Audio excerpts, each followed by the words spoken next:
So I guess the first music festivals were to honor the gods and to get drunk, an excuse to get hammered. Everyone needs an excuse to get together and get hammered. I mean, and let's be honest, what we're doing today at Coachella and the Burning Mans of the world is the same thing. We're honoring the gods, except our gods are not Apollo and people in the sun there. Now the music stars. We're honoring Lady Gaga. We're honoring Beyonce. We're honoring Travis Scott. These are gods to these people. That's very true. So it's the same mental thing. And it just kept going on. Medieval Europe, the 11th to 13th century. This is interesting. This is where touring bands started, all the way back to the 11th century, medieval Europe. Traveling troubadours and minstrels, so guys in blackface, would gather at fairs and religious festivals and wherever it was, and they performed for nobles, peasants, whomever. And it wasn't necessarily an official music festival, but it is where the circuit began. The touring circuit is you would just perform for different lords and different towns. So it's been around a while. Do you think those guys, like there was like some the rock star back then was like a harp player in medieval Europe, and he had roadies that were just blowing him on the road? 1,000%. And chicks that would just follow them, 100%, going from like Gaul to like Brittany, Britannia, Britannica, and they would just. I don't think that they're like, "Are you going to see Sir? Are you going to see Sir Hansen Wilson on the road? He's so fucking cool." And the girls would just leave their peasant homes, and just go there and show their tits to a harp player.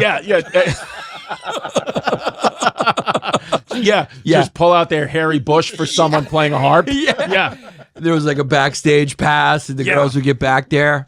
And the guys would be eating turkey leg and shit like that. Yeah, they just get blown. It's just what it was. It's just what it was. Yeah, and I don't think that. Do you think they had sexaholics back then?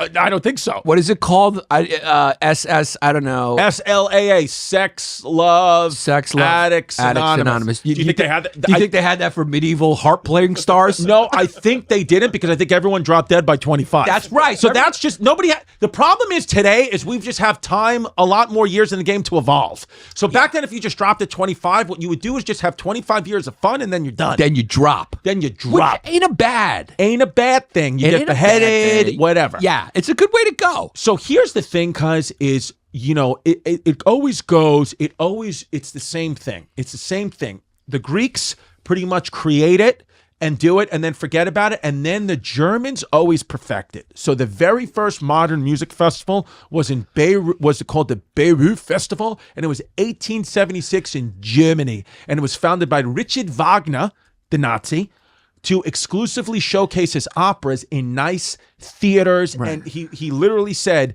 what we're going to do now is we're going to make this, we're going to monetize this. This is going to be now a organized, coordinated event.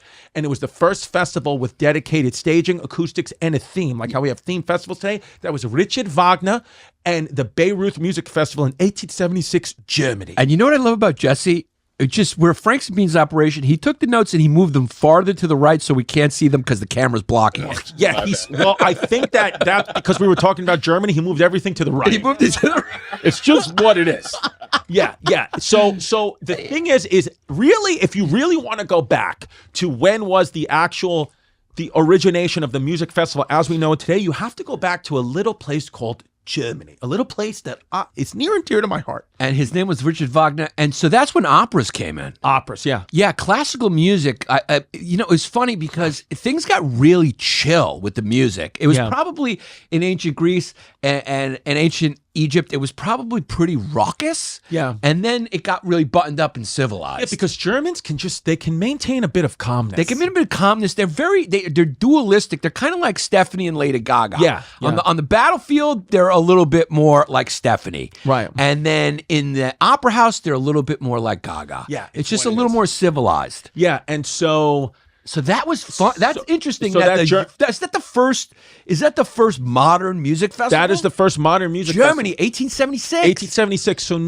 So now, you know, we've talked about a little about the history, but now I don't know if people know this. The actual Coachella, which is what today's episode is mostly about, Coachella, where that actually originated has something to do with a little band called Pearl Jam. Pearl Jam. So Pearl Jam is very famous for having a beef with Ticketmaster and boycotting Ticketmaster. And what they did in 1993 was they played a show at the Empire Polo Club in Indio, California, which is where Coachella is.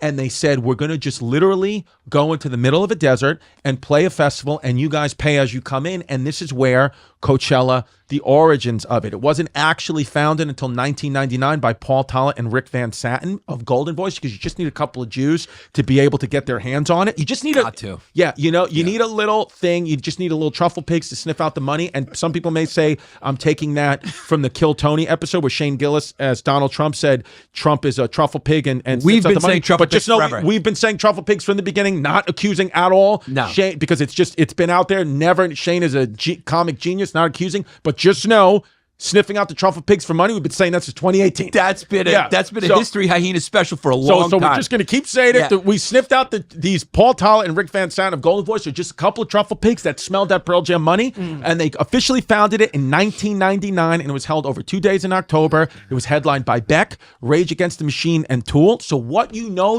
one thing and one thing only, that the very first Coachella in 1999 was mostly white.